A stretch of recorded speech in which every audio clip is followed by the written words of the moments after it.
Non.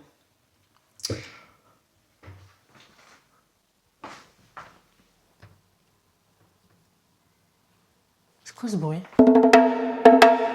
Les gars, je me suis dit qu'aujourd'hui, on allait lire toutes vos histoires un petit peu paranormales qui vous sont arrivées. Parce que en vrai, moi, je raconte mes trucs, mais moi aussi, j'aime bien. En fait, tu vois, quand je raconte un truc, c'est pour ouvrir une brèche pour que aussi vous puissiez me raconter vos trucs. On se retrouve dans ma cuisine avec mon mixeur.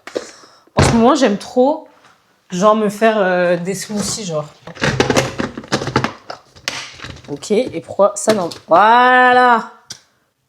Purée. Donc bref, petite fraise. On rajoute de l'eau. Ah oui, moi, mes smoothies, je les fais jamais avec du lait. Hein. Toujours eau et peut-être un autre fruit. Oh, je crois qu'il me reste une banane. La banane, elle est en fin de vie. Hein. Mais bon, ça fait l'affaire. Elle est vraiment en fin de vie, là. Même si la banane, elle est un peu... Elle est très en fin de vie, par contre. Hein. Très, très en fin de vie. Mais on va rajouter ça avec les fraises. De toute façon, après, tu sens plus le goût. Donc, voilà. Juste pour rajouter un peu de consistance. Voilà. Normalement, j'y rajoute du collagène parce que c'est bon pour la peau. Mais comme j'en ai déjà pris ce matin, bah, j'en mets pas. J'ai pas mis l'eau. Je suis une ouf. Je suis totalement une ouf. Chaîne de cuisine un peu, là. Eh, en mode Cyril Lignac, là. En mode mercotte ce matin. Faut pas hésiter à remuer parce que sinon, comme moi je prends des fraises congelées, bah des fois ça a du mal un peu à se mixer. Là vous allez dire c'est plus un smoothie, mais vous voyez quand genre ça a cette texture de glace là. Oh my god, je peux dead. Attendez, on va goûter. C'est plus un smoothie là. Là c'est clairement de la glace en fait. Vous voyez cette texture là? Oh là là. C'est super bon. C'est super bon. Et les gars, je vous jure, c'est frais, c'est bon, c'est healthy. T'as même pas besoin de rajouter du sucre et tout. Les fruits, ils se suffisent à eux-mêmes. Les gars, vous savez, genre mon rêve, genre d'acheter une sorbetière. Oh là là. En mode, vous voyez, la Ninja Creamy, là. Oh, je la veux trop. Faire mes petits sorbets et tout moi-même. Oh, putain, mais je mangerais que ça. C'est peut-être pas une bonne idée, finalement. Et les gars, chin, à la vôtre. Oh! Écoutez, les gars, première histoire. Une fois, j'étais dans ma chambre et là, ma mère m'a appelée depuis la cuisine. J'étais sur le point de descendre quand ma cousine m'a dit « Tu fais quoi ?» Je lui ai répondu en disant « Bah, ma mère m'appelle, donc je descends. » Elle me dit « T'es conne ou quoi? On est seuls. » Je sais toujours pas qui m'a appelée. Oh, les gars, je vous jure, vous savez que les histoires comme ça, j'en ai déjà entendu des tas et des tas. Genre, t'es chez toi, t'as l'impression que... Ça m'est jamais arrivé hein, personnellement, mais t'es chez toi, t'es avec une personne, tu crois qu'on t'appelle quelque part, et en fait, genre pas du tout. Non, ça c'est trop une dinguerie ça. Moi j'appelle la police. Hein. Ok, anecdote, en gros, j'étais chez ma meilleure pote à l'étage. Tu sais, l'endroit un peu malaisant. Genre t'as pas trop envie d'y aller, tu sais pas pourquoi. Alors déjà, quand il y a des endroits un peu chelous comme ça et que tu sens au fond de toi que c'est chelou, c'est que c'est chelou. Voilà, genre si tu sens qu'il y a un truc bizarre, c'est que c'est bizarre. Bref, son père était en bas et sa mère était pas là, elle travaillait. À l'étage, t'as les escaliers qui grincent en mode, t'as l'impression que quelqu'un est derrière toi. Ensuite, t'as sa chambre et le salon. On était dans le salon. Et il y a une petite cuisine et une petite salle de bain, côte à côte. Et là, on entend la voix de ma mère dire « Salut les filles !» vers le coin le plus malaisant, la cuisine et salle de bain. On a flippé de fou et son père nous a même pas cru MDR. Attendez, genre en mode, vous avez entendu quelqu'un vous dire « Salut les filles !» Et genre, c'était personne. Les gars, faut appeler des exorcistes hein, chez vous. Hein. La sauge. La sauge, moi je vais vous montrer. Moi j'ai une sauge hein, chez moi. Attendez. Petite sauge, voilà. Donc moi j'ai ça chez moi. Petite sauge. Petit briquet, voilà. Et tous les matins, je passe comme ça dans ma maison et ça purifie. La sauge, c'est de la sauge blanche, je précise. La sauge blanche, c'est connu pour purifier les maisons, les appartements, voilà. Et après, je vous jure, genre tu te sens, genre si t'as l'impression qu'il y a des trucs chelous chez toi, tu te sens mieux. Après, des fois, il y a des choses aussi qui nécessitent plus que de la sauge. Ce n'est pas mon cas. N'hésitez pas à acheter de la sauge blanche. Je rigole pas, hein. Moi, celle-là, elle vient de Nature et Découverte. Voilà, je passe comme ça, tel... Attends, je l'allume comme ça, en mode... C'est marrant. Moi, je faisais des paralysies du sommeil. Je souhaite ça à personne, c'est trop flippant. Juste le sentiment d'avoir une présence à côté de toi et tu ne peux même pas bouger, horrible. Oh, Les gars, je vous jure, les paralysies du sommeil. J'en parlerai dans mon livre, genre. Les gars, je vous jure, en vrai, genre, je pense, c'est genre top 3 expériences dans la vie, un peu, genre, les plus flippantes. J'en ai fait 2 dans ma vie. Les 2, trop chelou. En gros, pour vous expliquer, moi, ma paralysie du sommeil, c'était quoi? Donc, j'en ai fait, genre, une, c'était, genre, quand je vivais encore chez ma mère et tout. Je me réveille, incapacité de bouger, et genre, j'avais l'impression qu'on m'écrasait, genre, la poitrine, genre, comme s'il y avait quelqu'un qui essayait de s'asseoir sur ma poitrine, mais j'étais réveillée, hein! Quelqu'un qui essayait comme ça, et j'étais comme ça en mode, impossible de parler, de... Film d'horreur. Non, vraiment, c'est un film d'horreur. Et la deuxième fois, je crois que j'ai pareil, genre, yeux ouverts, mais genre, mon cerveau, il était endormi, en fait. En fait, c'est ça, hein, la paralysie du sommeil, si je dis pas de bêtises, c'est genre, ton cerveau, il est en état, genre, mi-endormissement, mi-éveillé, genre, vous voyez, bref, il y a plusieurs phases de sommeil, etc., paradoxal, voilà. Et genre, ton cerveau, il est entre, justement, ces deux phases-là, mais ton corps est réveillé. Donc, c'est exactement ça. Et pareil, genre, incapacité de bouger, etc. Et j'avais l'impression que, genre, il y avait un esprit, genre, quelqu'un de ma famille, quelqu'un de très proche à moi, qui était venu, genre, dans ma chambre. Mais je sais que ça n'a pas de sens, puisque, voilà, tu vois, mais je jure, c'est trop chelou, genre, ça, c'est trop chelou, genre. Moi, petite, tous les soirs, ou assez souvent, je disais à ma mère, maman, il y a le monsieur. Et quand je le décrivais, je décrivais mon arrière-grand-père, mais je le connaissais pas, donc voilà. Mais en fait, quand on vous dit, les enfants, ils ont une capacité de clairvoyance qui sont hyper fortes que nous, justement, en grandissant, on a beaucoup moins.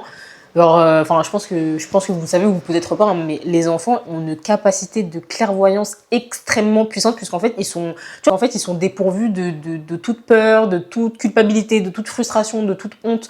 Toutes les émotions négatives que les adultes, nous, on peut avoir, et ben les enfants, ils ne les ont pas. Donc, en fait, pour les esprits, les entités, en fait, c'est des cadeaux parfaits.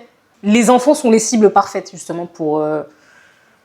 C'est trop une dinguerie. C'est pour ça que souvent, genre, t'as plein d'enfants, quand ils sont petits, en mode, ils voient des choses. Ils sont là en mode, ils regardent le mur en mode... Ah, tu sais, ils voient des choses que nous, on voit pas. C'est pour ça, genre, en tant qu'adulte, t'es là en mode, what the fuck, genre... C'est pour ça, genre, t'as tellement d'enfants, genre, qui... Genre, pardon, moi, ça me fait trop peur, hein, que... Voilà, bref. Mais, genre, avoir un gosse qui voit des choses que toi, tu vois pas. Ça arrive beaucoup plus qu'on ne le pense. Ça fait trop flipper. En fait, ça fait peur, oui et non, mais c'est juste... En fait, je pense que c'est plus dérangeant si ça dérange l'enfant. Tu vois? Genre, si vraiment, genre... Enfin, moi, j'ai vu tellement de reportages sur ça, genre, les enfants qui voient des trucs... Ou tu sais, même, genre... un peu dans le même registre, mais vous voyez, genre, les enfants, quand ils ont des souvenirs de leur vie antérieure. En mode... je sais pas si vous avez déjà vu des reportages comme ça, mais genre, il y a des enfants qui vont dire, ouais... avant, je vivais dans une maison bleue, et avant, c'est... Wesh! Ça fait pas peur dans le sens où je sais que... Après, voilà, c'est mes croyances et tout. Je sais qu'on a plusieurs vies, tu vois. Avant cette vie, j'avais une autre vie, tu vois. Et je pense que, bref, c'est pas le cas de tout le monde. Hein. T'as des gens, ils en sont à leur première vie, etc. Ça carrément, faudrait en faire l'objet d'une autre vidéo. Mais moi, je crois aux histoires de vie antérieure, etc. Qu'on a eu plusieurs vies avant et qu'on aura plusieurs vies après. Ce sont mes croyances personnelles, évidemment. On incarne un corps physique, tu vois. Mais l'humain, c'est beaucoup plus que ça. Enfin, bon, ça, carrément, ça pourrait faire l'objet d'une autre vidéo. Il y a quelqu'un qui me dit, je vis encore avec ça aujourd'hui. En gros, j'ai déjà déménagé plusieurs fois depuis que je suis enfant. Et à chaque fois, peu importe la maison, peu importe la ville, je vis avec des choses, entre guillemets. Alors pour commencer, en gros, quand j'étais petite, il faut savoir que j'avais beaucoup de mal à m'endormir et je me réveillais souvent la nuit. Donc ce soir-là, je marchais vers la salle de bain pour aller boire de l'eau. Et pour ça, fallait passer à côté de la chambre de mes petites sœurs. Et en gros, j'ai aperçu quelque chose et les regardais dormir. Mais genre, cette chose était vraiment grande. Genre, limite, elle touchait le plafond. En plus de ça, mes sœurs étaient dans un lit superposé, donc voilà. Et genre, en faisant un peu plus attention, j'ai vu que c'était de l'ombre. En gros, c'était constitué d'ombre, un peu de brouillard noir. Et aussi, une autre fois, dans une autre maison. En gros, j'étais seule chez moi parce que mes parents étaient partis chez le dentiste avec mes sœurs. Et j'entends un enfant courir dans le couloir. Je te crois totalement. Je me lève, je vais voir, il n'y a personne. Je retourne m'asseoir, j'entends encore des pas, mais genre vraiment de quelqu'un qui court. Des pas d'enfants, mais d'enfants de 5 ans max. Bref, vraiment quelque chose de très petit. Du coup, au bout de la 3e fois, j'en ai marre. J'ouvre la porte du couloir et je vois un peu le délire que la première entité, mais une toute petite entièrement faite d'ombre qui court dans le couloir et après plus jamais revue. Bref, très très chelou et j'ai encore l'impression que des fois dans certaines pièces de ma maison, peu importe ou peu importe quand, peu importe où je me mets dans la pièce, on arrive quand même à me voir même si je suis seule dedans. C'est très rapide tout ça. Les histoires de gens qui rapportent qu'ils entendent des enfants courir dans leur grenier. Les gars, ça c'est de la mémoire des murs. Je sais pas si vous êtes un peu branchés, tout ça, genre en mode énergie, tout ça là. Mais ça, c'est clairement de la mémoire des murs. Ça veut dire que peut-être, alors peut-être, hein, je mets toujours des suppositions, mais c'est possible que la maison dans laquelle tu as vécu ou dans laquelle tu vis, y a un enfant qui est mort dans cette maison. C'est pas forcément possible non plus, hein. Mais cet enfant-là, il est habitué à courir dans cette maison. Donc en fait, son énergie, son esprit est resté dans ta maison. C'est pas forcément négatif en soi, c'est juste, il faut, comment dire, tant que ça te gêne pas, tant que tu te sens pas menacé par rapport à ça et que c'est pas, voilà, tu ressens pas d'énergie négative par rapport à ça, genre voilà, tu vois. Après, une fois de plus, ce sont mes croyances, ce sont mes croyances. Mais moi, quand j'ai emménagé dans cet appartement, genre j'ai vraiment dit bonjour, je m'appelle Émilie, je viens en paix, voilà, etc. Voilà, je vous veux pas de mal, etc. Si vous pouvez partir de cette maison, etc. En fait, moi, je pars du principe que peu importe là où tu vas emménager ou peu importe là où tu vis, avant, il y a eu des gens qui ont vécu là où tu as vécu, tu vois. Ça veut dire que t'es jamais vraiment chez toi, t'es chez les gens, en fait. Tu vois, donc c'est important pour moi de dire bonjour, de se présenter, voilà, on vous veut pas de mal, voilà, genre en mode, il n'y a pas de raison de se sentir mal. Tout est énergie. Même là où, et même peut-être là vous allez vous dire, mais pas du tout, chez moi c'est chez moi, il n'y a personne avant qui a vécu dans cette maison et tout. Les gars, là où votre immeuble, il a été construit, vous croyez c'était sur quoi? La France, en plus, un pays qui a connu énormément de guerres, Moi, juste, je vous dis ça comme ça. C'est pour ça que je trouve ça hyper intéressant. Moi, par exemple, quand je faisais mes recherches d'appartements, je me renseignais sur les villes qui m'intéressaient et je voulais absolument voir, par exemple, si la ville dans laquelle j'allais aménager, c'était, par exemple, une zone où il y avait eu beaucoup de guerres, par exemple, tu vois. Et ça joue énormément sur l'énergie de là où tu vas emménager. Si tu es là, tu rentres dans un appartement, tu as l'impression que tu te sens bizarre, tu as l'impression qu'il y a des énergies qui ne t'appartiennent pas, c'est pas anodin. C'est pas anodin. En gros, dans ma chambre, ma canette bien au milieu de mon bureau, elle est tombée. Et après, la porte, c'est à moitié ouverte. Puis des fois, j'ai des trucs qui tombent sans aucune raison, parfois chez moi. Je sais même pas quoi vous dire. Les trucs qui tombent sans raison. Alors que tu sais très bien, en plus, c'est hyper drôle, hein. Tu sais très bien que, en plus, l'objet, tu le poses dans un endroit qui peut ne pas tomber, genre. Mais ça tombe quand même. Dingue. En gros, j'étais chez mon grand-père et c'est une maison très vieille, une ancienne ferme. Je devais avoir 10 ans à l'époque. J'étais avec des potes et c'était le soir, genre minuit. Et on était dehors tranquille et à un moment, devant la grange, pas loin de la maison, on voit des silhouettes humaines, entre guillemets, tout en blanc, un peu flou, en cercle devant la grange. Puis après, ça disparaît. Ce qui me dérange le plus là-dedans, c'est qu'on l'avait tous vu, moi et mes potes. Donc j'ai du mal à croire que ce soit une hallucination. Bref, j'ai toujours pas d'explication aujourd'hui. Désolée si c'est mal écrit, j'ai fait en vif.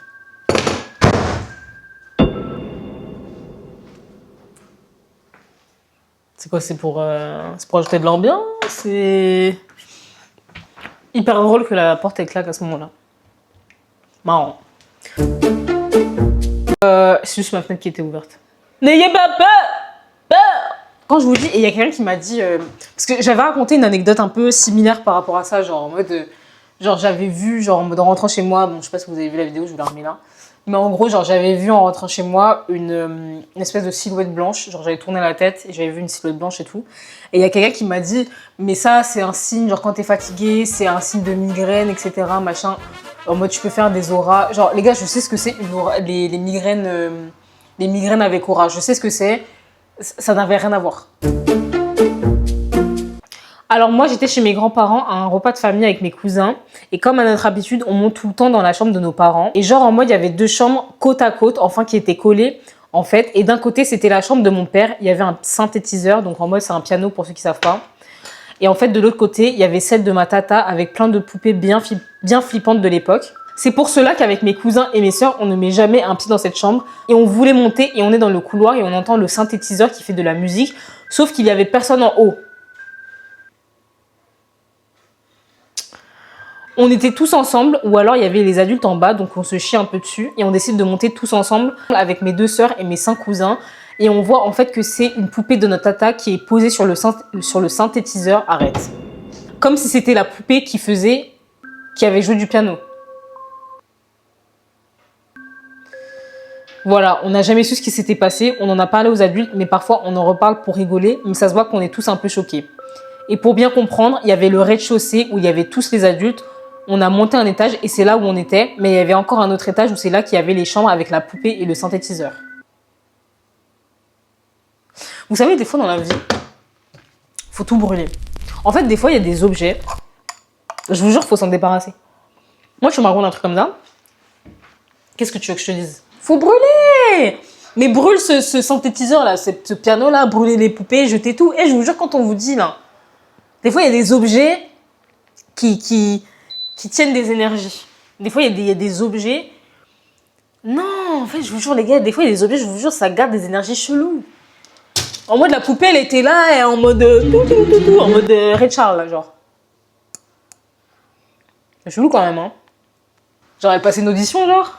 Là, t'écris sous commentaire là au lieu de déménager. Des fois, je sais pas. Quand j'étais en primaire, j'ai vécu un truc similaire. Je sortais des toilettes chez mes grands-parents. Je tourne ma tête vers la chambre qui était éteinte et là, je vois une silhouette humaine noire et grande.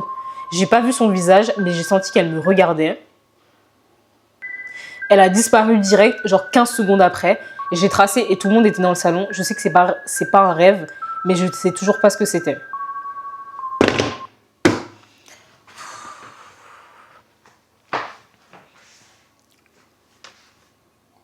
Là, t'écris sous commentaire là au lieu de déménager. Des fois, je sais pas.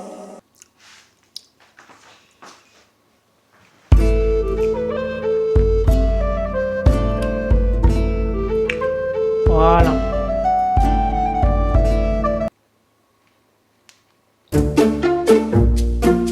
Ça m'est déjà arrivé de voir une forme comme toi. J'étais chez moi seule pour la première fois, donc j'avais un peu peur, mais ça allait au bout d'un moment. Je descends car j'habite dans une maison avec 2 étages.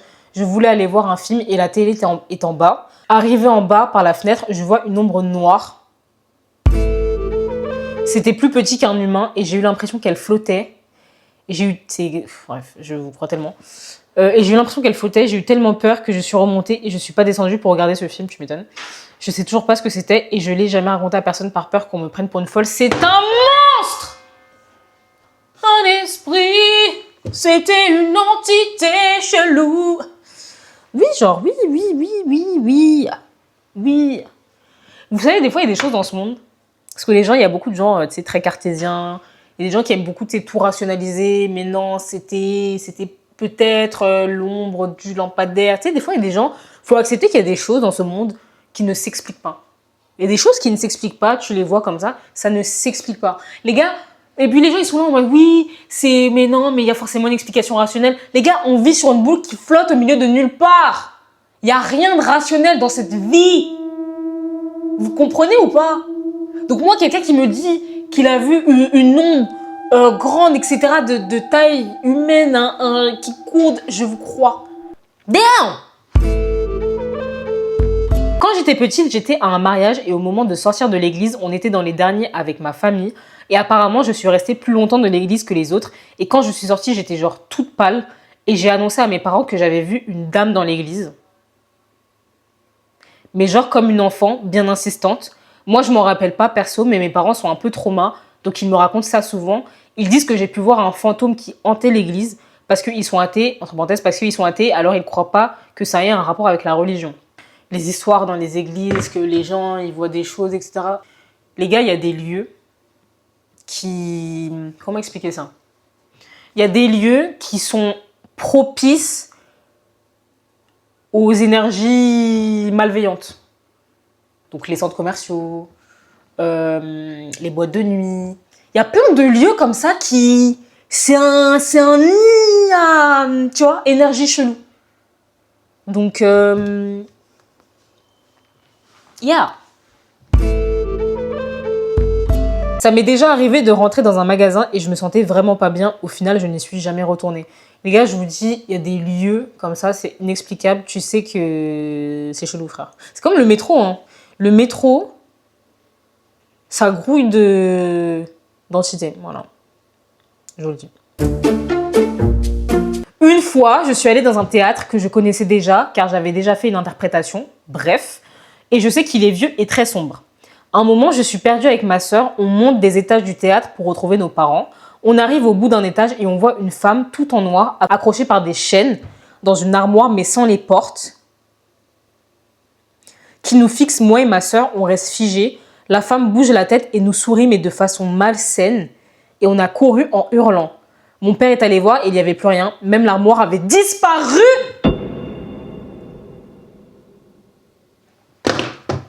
En fait, je suis en train de me rendre compte, vraiment, mes histoires à côté des vôtres, là, elles sont nulles. Hein. C'est quoi ça? Attends, on va relire. Non, mais en fait... En plus, ça, c'est le genre de choses, tu les racontes aux gens. Après, on va dire, mais t'es frappé, toi. Je joue avec mon meilleur pote dans les montagnes. Mes parents vivent isolés dans la montagne, dans la clairière. Ok, Heidi. On voit un homme avec la peau bleutée, on flippe, d'où il y avait un type. Attends. Et je vous jure, je lis des trucs, vous m'envoyez des trucs, je suis choc-barre, je suis plus choc-barre que vous, là, c'est quoi ça? Je joue avec mon meilleur pote dans les montagnes. Mes parents vivent isolés dans la montagne, dans la clairière. On voit un homme avec la peau bleutée. On flippe, d'où il y avait un type alors qu'on était en montagne avec personne aux alentours. On se retourne, plus personne. Quoi qu'il arrive, j'ai soit vu un truc inexpliqué, soit un adulte nous regardait jouer et allait venir nous voir. What the fuck? J'aurais tellement déménagé. Tiens les clés. Tiens, c'est pour toi. Ça va pas la tête. C'est Conjuring, non, premier degré, ma mère, elle voit les âmes, ça va me prendre pour une folle. Non, mais je te crois. Il y a des gens qui voient les choses.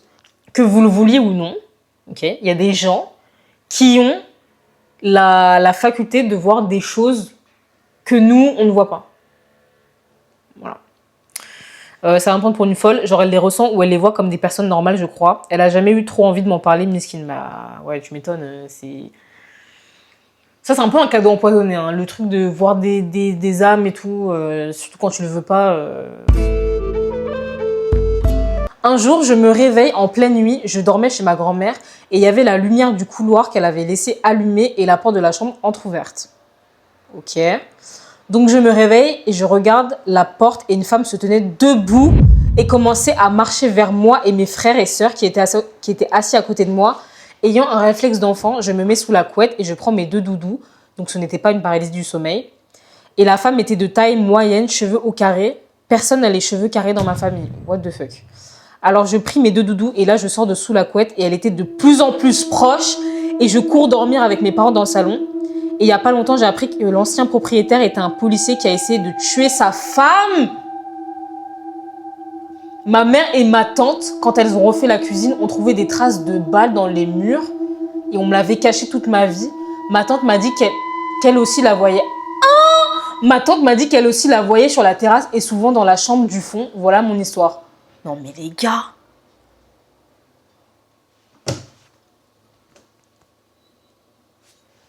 Vraiment, je me resserre du smoothie là. Je suis trop choquée là. Il faut des vitamines là. What the fuck is that shit? What the fuck?